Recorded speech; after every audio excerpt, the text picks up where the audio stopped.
जो क्वालिटी को इम्प्रूव करने का एक तरीका हो सकता है, जो तरह तरह के स्कूल बच्चों में है, एक अपने यहाँ एक परीक्षा होती थी, पता नहीं आजकल होती कि नहीं, मैं श्योर नहीं हूँ, राष्ट्रीय प्रतिभा खोज परीक्षा करके कुछ होती थी ना, नेशनल।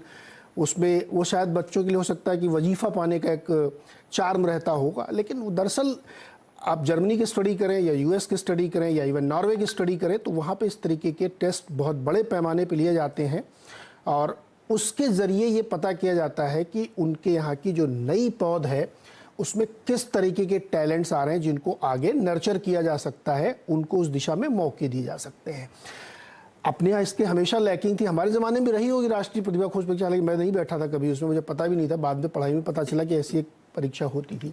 क्या ये सारी छोटी छोटी चीज़ें कि बच्चों का एप्टीट्यूड जान लें, उनकी रुचि जान लें, उस दिशा में उनको बढ़ाएं, ये हो ही नहीं पा रहा? मतलब अभी भी कोई राज्य सरकार इस बारे में नहीं सोचती है। दुबे जी। नहीं, ये होना चाहिए। मैं बिल्कुल आपकी इस बात से सहमत हूं। बच्चों में प्रतिभा है, उनके रुझान क्या हैं, वो क्या पसंद करते हैं, क्या चीज उन्हें बोर लगती है और किस चीज में उनकी रुचि है, इसका पता लगाने का कोई संस्थागत बंदोबस्त होना चाहिए। जिस तरह की प्रतिभा परीक्षा का आपने जिक्र किया है, उस तरह की कुछ प्रतियोगिताएं वगैरह भी होती थी, हमारे बचपन में भी होती थी और मैं उस बात को अच्छी तरह समझता हूं। लेकिन मैं फिर ये बात कहूंगा कि हमारे यहाँ शिक्षा में लेवल प्लेइंग फील्ड नहीं है।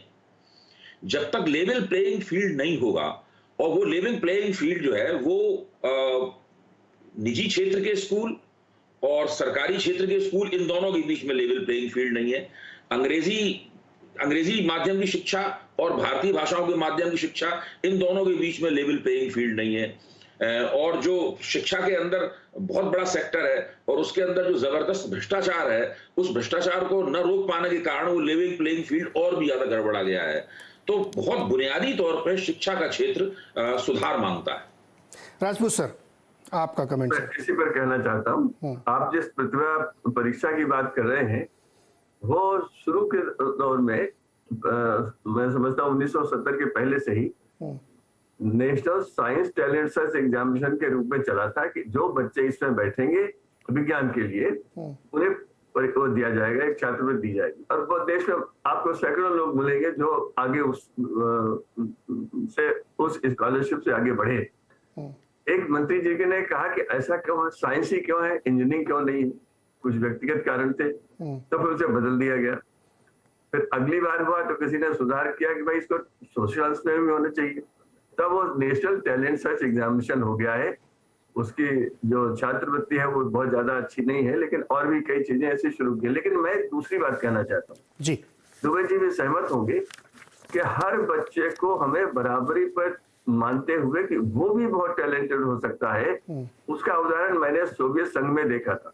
ठीक 40 साल पहले मैं वहां गया था स्कूलों का अध्ययन करने, और उन्होंने एक दिन मुझे कहा कि हम आपको फिजिक्स स्कूल और म्यूजिक स्कूल ले चलेंगे। तो मैंने कहा फिजिक्स स्कूल क्या होता है? अब सुनिए, हर प्राइमरी स्कूल का अध्यापक ये देखता रहता है कि ये बच्चा ड्राइंग में रुचि ले रहा है या ये फिजिक्स में ले रहा है या इसको कुछ बनाने में है, और वो उसकी एक रिपोर्ट बनाता है।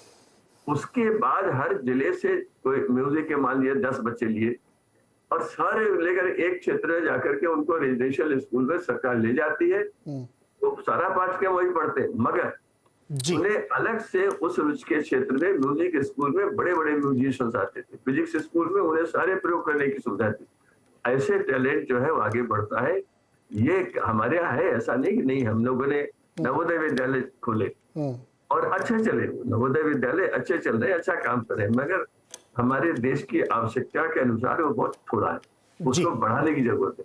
और टैलेंट ऐसे को खोज करना प्रारंभ में प्राथमिक शाला का अध्यापक कर सकता है।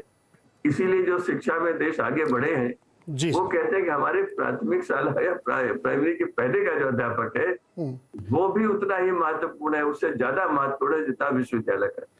बिल्कुल सर। और सबसे ज्यादा जरूरत है हमें एकदम बेसिक स्कूल्स जो है 1 से 5, 1 से 8, उनमें ध्यान देने की, क्योंकि बच्चे सब एक जैसे होते हैं। उनको आप जैसा ढालेंगे, उनके एप्टीट्यूड के हिसाब से, उनकी रुचि के हिसाब से, उनके टैलेंट के हिसाब से आप वैसे ही उनको आगे ग्रो करा पाएंगे। और यहाँ पे शिक्षकों की भूमिका बहुत ज़्यादा है। मैं ये भी मानता हूँ कि शिक्षकों को देश में सबसे ज़्यादा सम्मान मिलना चाहिए, बेशक खड़े हो जाना चाहिए उनके आने पर, क्योंकि वो है राष्ट्र निर्माता, वो हमारे बच्चों को नर्चर करके आगे बढ़ाते, ऊपर ले जाते हैं, तो उनको भी उतना ही सम्मान चाहिए।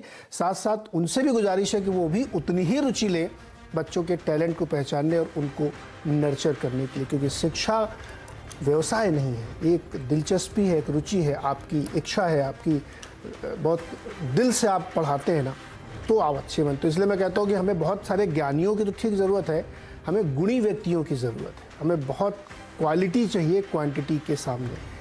तो उम्मीद करते हैं कि काफ़ी कुछ हम लोगों ने चर्चा की इसमें, शिक्षा को लेकर के बहुत हमने एमिनेंस बनाया है, बहुत अच्छे अच्छे इंस्टीट्यूट्स खड़े किए हैं, लेकिन बहुत बड़े सुधार की अभी भी ज़रूरत है। राजपूत सर, बहुत बहुत शुक्रिया हमारे साथ जुड़ने के लिए।